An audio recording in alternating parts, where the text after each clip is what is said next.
Welcome to Beautiful Work, Beautiful Life. Thank you for being here with me today. If you are new, welcome.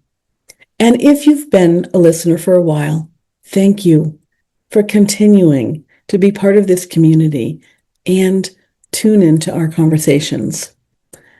Beautiful Work, Beautiful Life.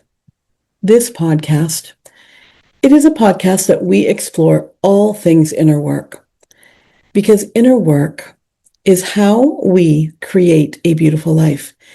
You know, this inner work shapes the way we live and the way that we show up in the world.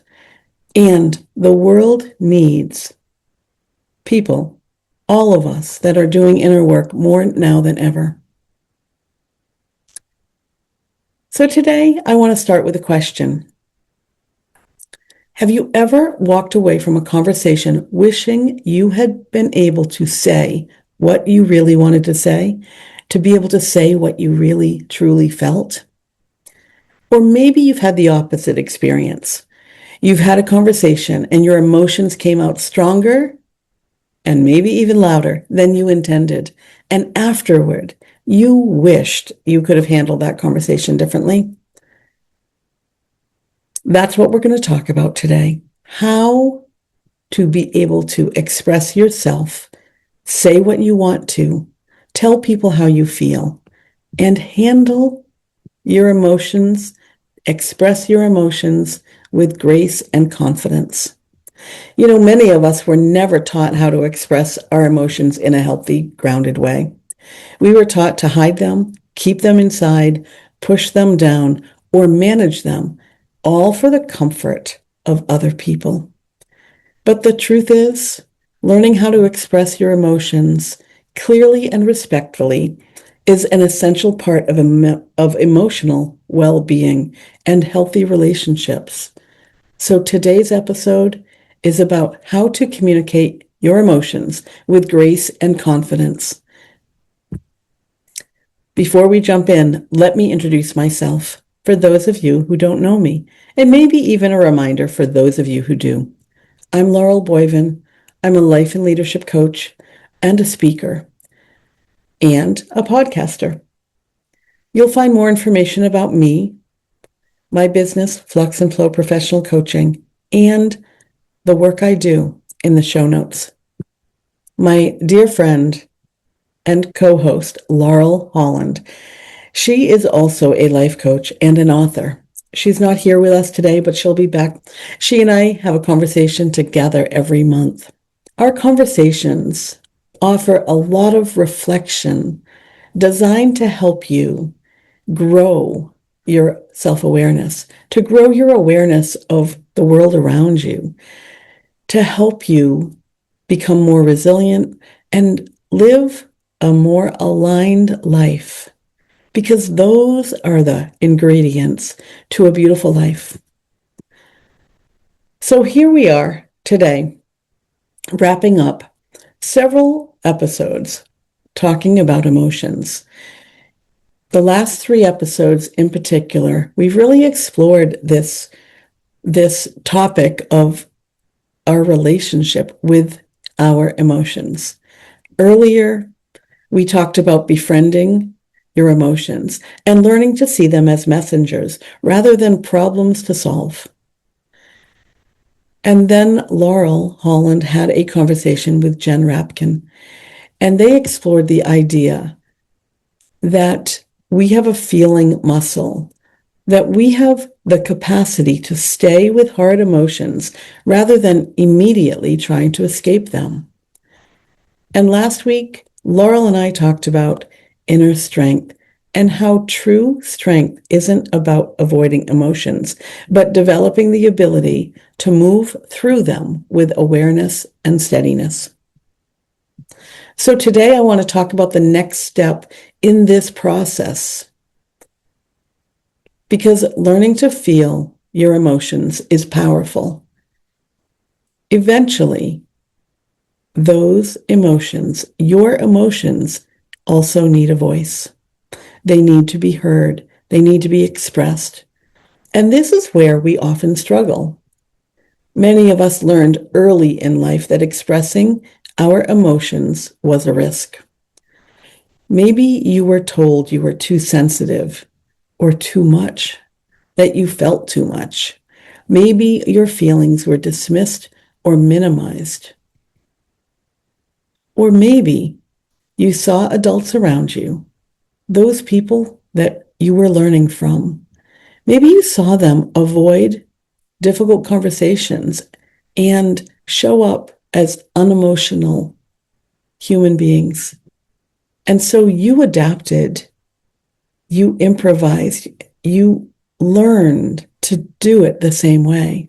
But I can tell you, humans are not unemotional beings. We have emotions. Some of us learned to hold or hide our feelings to keep the peace. How many of you identify as peacekeepers, consensus builders, or people pleasers?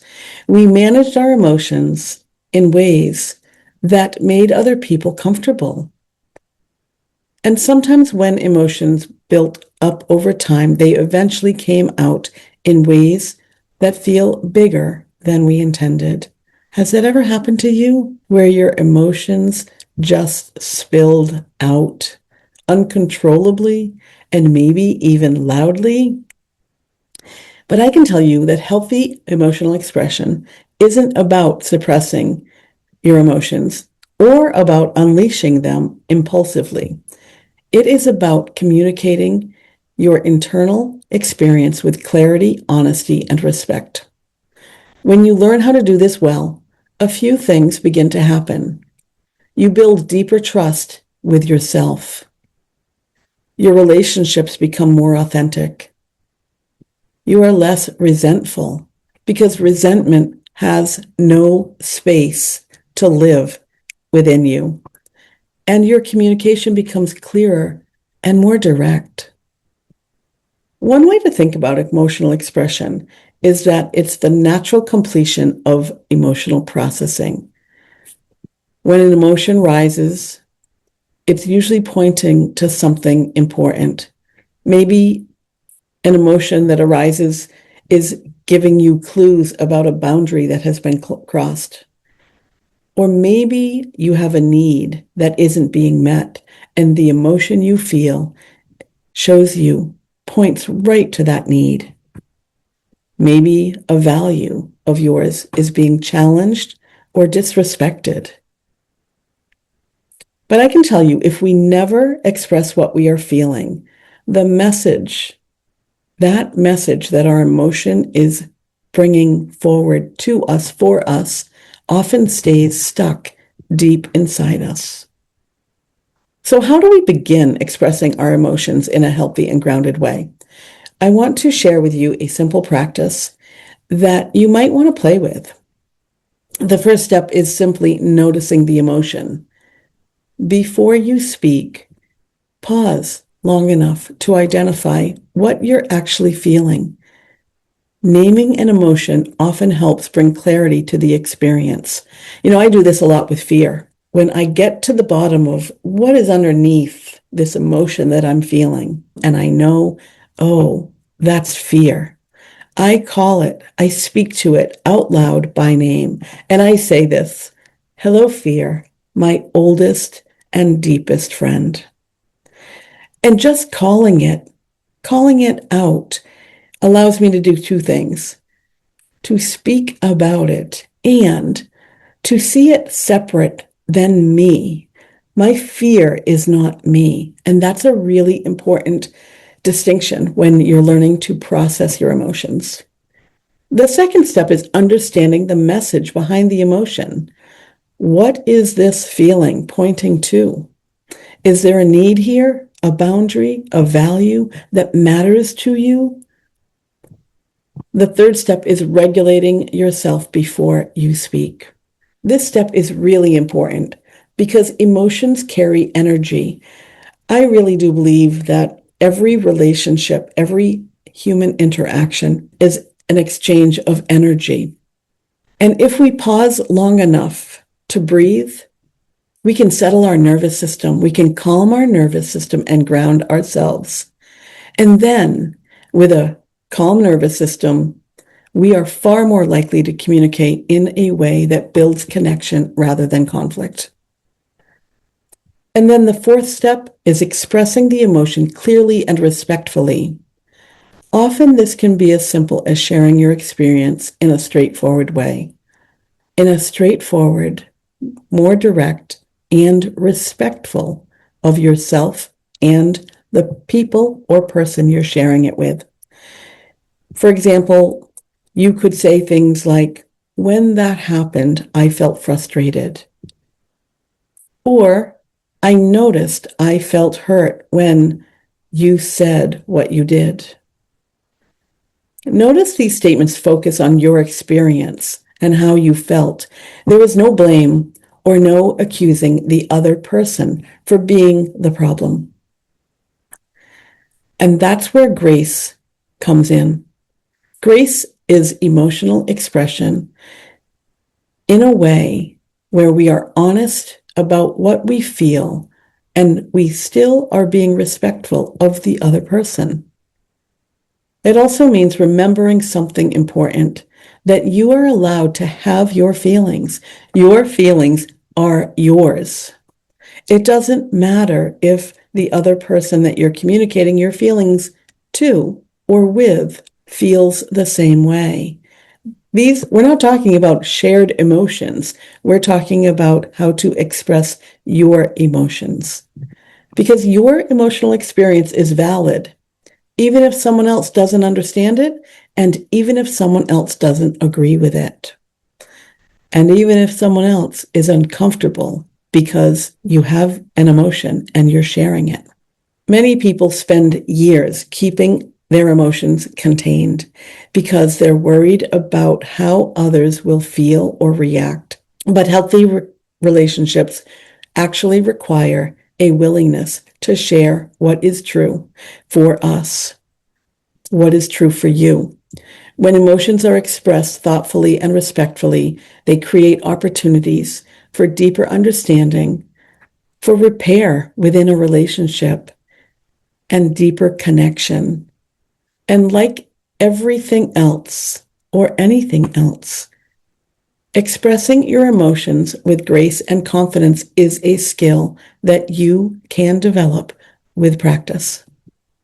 It doesn't have to be perfect. You don't have to be perfect at this. You just have to be honest.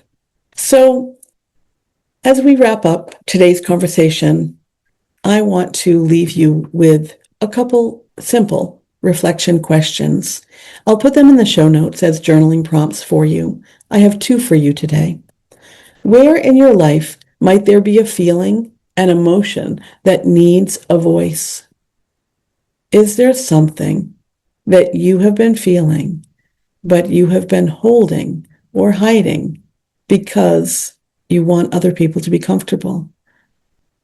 And I'm going to add a third question here.